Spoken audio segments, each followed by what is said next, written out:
either bombshells or minefields, depending on which metaphor you like better. And we are trying to get out in front of that for all children, for all schools, because we do well in Glen Ridge, and we're proud of that. But we don't do well as a state and a country until every student gets what every student needs. And so that is an important concern of mine as well. So I have this position, and I feel that the school board work enlightens the Garden State work enlightens the school board work. But I have to say that when I come home from Trenton twice a week after session days, I am always so relieved to get back here.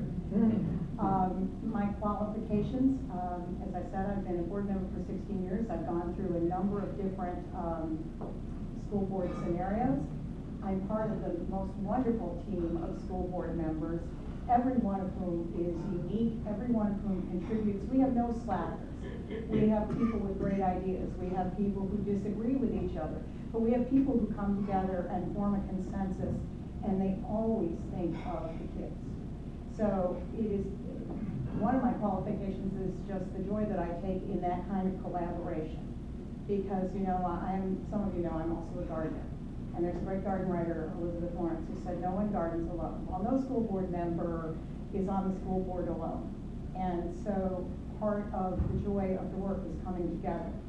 I'm also, prior to taking over Garden State, I was a freelance writer. I feel that gives me good communication skills. And long years of interviewing people, some of whom haven't wanted to be interviewed, have given me good listening skills as well. So I feel that every day I bring my experience, but I bring the freshness of a feeling of excitement about the job. So I think that answers the 3 questions. Thank you.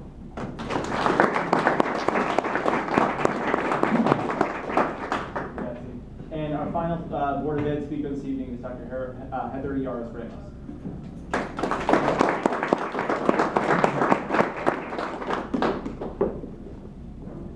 I want to thank you all for coming, and I want to thank the CCC for hosting this event and inviting all the candidates to speak at it.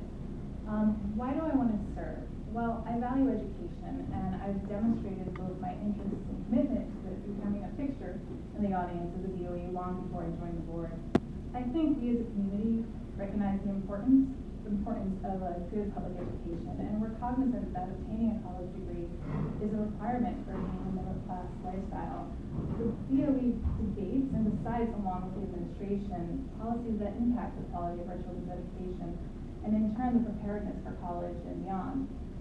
I have a doctorate in chemical engineering from UC Berkeley, and for the past decade or more now, I've taught chemistry at a variety of institutions. So I've taught at community colleges, small private liberal arts schools, and state universities. And I often share my knowledge of the skill set students need to succeed in college with the board.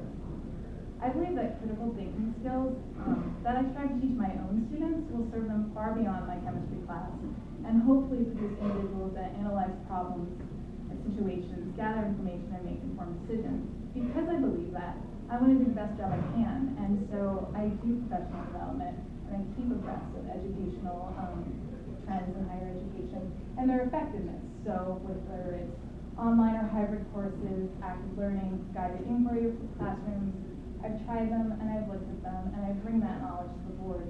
My background is, again, an engineer and a research scientist, and so I am the best informed board member and candidate on issues regarding STEAM and STEM. I care about the elementary schools, not only because I'm a parent with elementary school children, but the first time I was considering running for the board, I was actually considering not doing it. I felt like I had too much going on with young children, and that I didn't really know the district because my kids were so young. And I was talking to another mom at dismissal, and I told her I was interested, but maybe I should wait until my kids were older. And she said to me, it would be really great if someone on the board really cared about the elementary schools. And I really took that to heart. And so I bring those elementary issues to the board. And as the Linden representative, I do my best to inform that community of what's going on in the district and the context for what's going on in the district. As a current board member, I have good working relationships with the other members. And I've had the opportunity to become involved with our most important job, superintendent selection last year. My training as a scientist has taught me to ask questions, and I ask a lot of them into the board meetings. Whether it's about the budget or salary guide as part of the negotiation committee, or in the curriculum committee where I have lots of questions as an educator, like how many students have SAT or ACT scores that qualify them for elite college, or what percentage of students did take the geometry bar test? What's the research with technology and student outcomes? When we look at AP capstone, if we're not going to be able to do IB. I ask these questions so that I and the community can be informed to make our decisions and form our opinions. The biggest challenges facing the district are class size and the deferred maintenance. Class size has been an issue for a while and continues to be so. There are numerous classes at Ridgewood, the middle school, Forest, not at Linden, I think this year, that have 25 or more students. An extra session was added to Forest Avenue in our construction common park due to lack of space. The district lost all its state funding in 2009 and continues to be underfunded, and so we have a number of deferred maintenance projects. And to address these challenges, as you probably know, the district is proposing referendum 17 to address those two issues. I want to thank you for coming out and listening to me.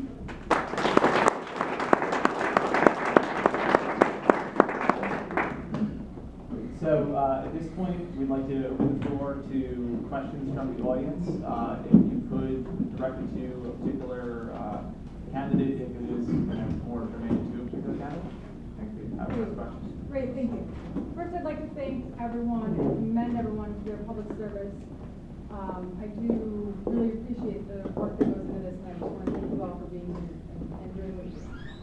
We're recent transplants from Brooklyn, and one of the things, obviously, that we've noticed is the high taxes, which we are happy to pay if they go to the education and infrastructure of the town. We love the town. So my original question was kind of funny for Peter Hughes was, you know, you talked about lowering taxes, you talked about measures that have been taken in the past. I was going to ask you whether the measures that have been taken in the past have resulted in lower taxes at all, ever. No. Okay. And then my question is going to be, if not, why not? But then I heard, Michael speaking about the schools, and you know, it's not really that we want to pay lower taxes, it's that we want to make sure that the money that we're paying is going either into the schools or into the infrastructure or in some way better in town. So it's not that I care so much about paying less, it's that I want to make sure it's going to the right places. So can you address that a little bit further? The proportion of the tax that you pay, I'm going to, don't hold me to the number, 20% I think goes to, maybe 15% goes to the county. The rest goes either to the town, which is about 20%, 25%, and then the balance goes to the school district. I think the school district gets about 60 to 65% of every tax dollar that's collected goes directly to our school system. So that's where the tax comes from. So 20% to the county, 20% to the town, and yeah. And 60, give or take, to the schools. Okay. Yeah. And so if we were to lower taxes, given our budget crisis in the schools, how would that work out? I'm not sure I understand. So the question is, if we So- were to lower taxes, So the total cost of operating the town and the schools, and then our share of the county tax, okay, gets divided, apportioned amongst all the taxpayers in the borough, right? We are completely built out. We don't have any open space in town, and we have very few commercial ratables in town. So it gets shared disproportionately amongst our residents in town, and that's the reality that we have, and the opportunities that we have for commercial development in town are very, very limited because we are built out. I mean, something would have to be torn down and rebuilt. So, you know, Betty Ford, this is probably before your time, was torn down, and now we have Panera and